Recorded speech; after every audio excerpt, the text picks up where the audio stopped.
The mistake we make so often is when these thoughts of worry come and doesn't look like it's ever going to change, we start begging God. God, please help me. God, I'm begging you to give us that building. God, please give me that baby. No, begging doesn't get God's attention. Once you pray and ask God to bring the promise to pass, you ask God to heal you, you ask Him to restore a relationship, from then on, you don't need to ask God one more time. He heard you the very first time. Now, every time you think about it, you should thank God that the answer is on the way.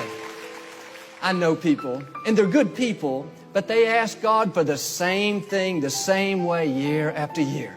God, please get my children back on track. God, please cause them to straighten up. They're sincere, but the right approach, instead of asking for the same thing, the same way, year after year, is switch over into praise. Lord, I believe you heard me the first time, and I want to thank you that my child is straightening up. Thank you that they'll fulfill their destiny. Thank you that they're making good choices. In the scripture, there was a lady that came to Jesus and started begging Him to heal her daughter. She said, please, Jesus, my daughter is so bad. Would you please, I'm begging you to heal her. Jesus was normally so compassionate. Throughout the scripture, He went around healing everyone. But what's interesting is this lady that kept begging and begging, Jesus ignored her, didn't give her the time of day.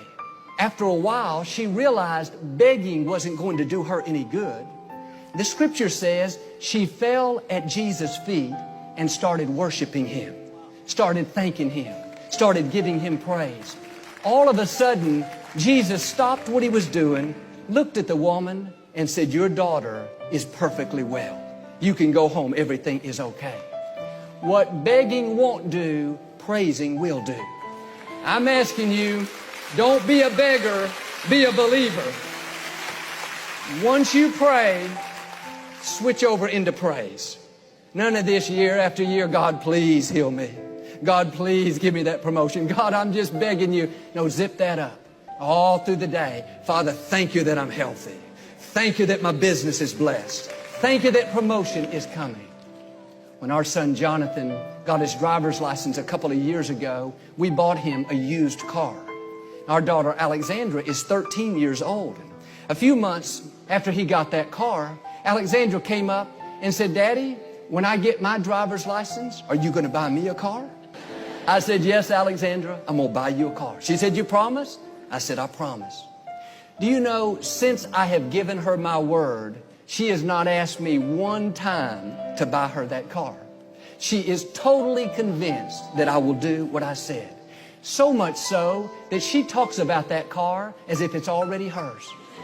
She has no doubt that car is coming. But how would I feel as a father if she came up every day and said, Daddy, please get me that car. Daddy, I'm begging you, when I get my driver's license, please get me a car. It would make me feel bad. I would say, Alexandra, don't you believe what I said? You don't have to keep asking me. You certainly don't have to beg me. Just believe that I'll do what I said. This is how God must feel when we ask Him again and again for the same thing. When we beg Him, God says, don't you trust me? Don't you have the confidence that I will do what I promised? When Alexandra goes around talking about that car, dreaming about what color it's going to be, excited about what's in her future, that brings a smile to my face. From time to time, she'll come up and put her arm around me, long blonde hair, blue eyes, as beautiful as can be, and she'll thank me for that car that is to come. She'll tell me how much she loves me and how proud she is to be my daughter. When she does that, I think, do you want one car or do you want two? Thanking does a whole lot more than begging. When you're constantly giving God thanks, telling Him how much you love Him, how great He is, how proud you are to be His child, that causes God to want to go out of His way to be good to you.